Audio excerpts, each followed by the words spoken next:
Have you ever wondered how the streets where you live got their names? We joined Ward Councillor Steve Beasant for a fascinating tour of the streets of the East Marsh.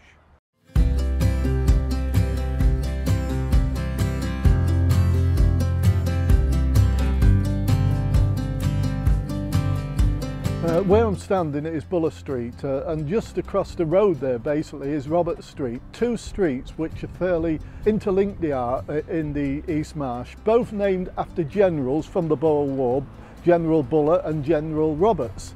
In their time they was considered heroes, but also one of the Grant Forrells, R.S. Grant Forrell, he had a connection with those two people. It's the Grant Forrell family which named the streets after the generals. Basically what we're standing on now is the Grant Forrell estate. It is a very dominant character in the history of East Marsh.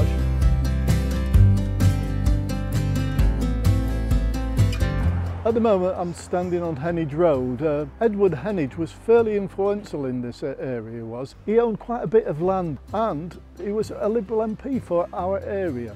Behind me is Eleanor Street. Eleanor was Edward Heneage's wife. On Eleanor Street there's a number of derelict buildings, one of them being the old art college, which was Winteringham School many years back. And when it was a school, I learnt to swim in there. I did. Many residents around the East Marsh have fond memories of the old Winteringham School, and it's very important that we don't lose our heritage.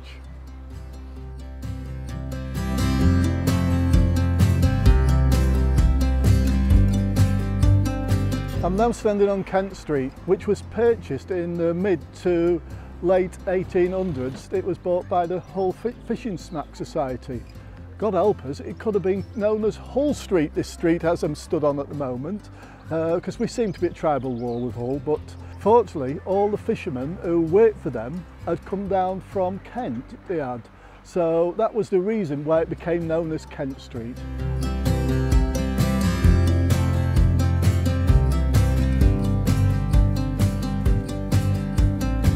We've now walked down to Tomline Street. George Tomline, an interesting character, he served in the same constituency as Benjamin Disraeli.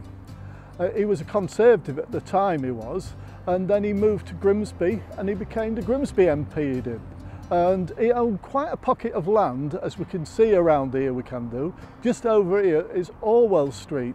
Orwell Street, a lot of people have very fond memories of. It was named after an observatory which George Tomline built down in Suffolk, but Orwell Street is famous for the Orwell Street baths.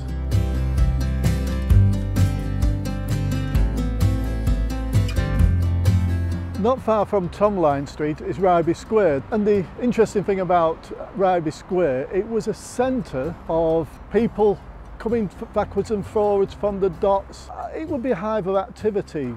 It's named after George Tomline's estate where he grew up.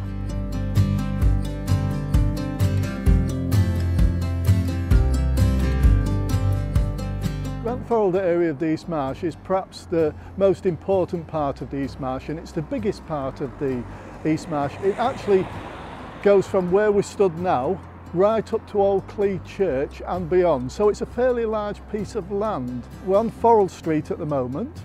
Over there is Grant Street, it is, and Alexander William Grant Forrell was the first of the Grant Forrells. He was actually born a Forrell, he was, and he took the name Grant after his mother, it did, so he became Grant Forrell. And it's very important that we remember them, because this area wasn't industrial. It was all houses. It was people's homes, it was.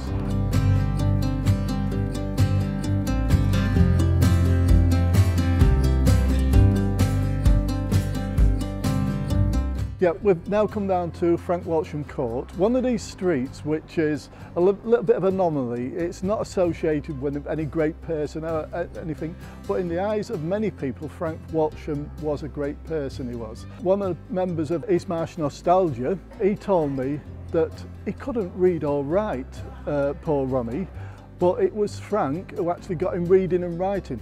But he was a bit of a character, he was. He was commonly known as Mad Wally because he was fairly liberal with the cane or the slipper, but on occasions, apparently, so I've heard, he used to hang children upside down out the school window at Cllr Street School because he was deputy head teacher there. And to be honest, I think it's a lovely story, it is. And I will affectionately know him as Mad Wally.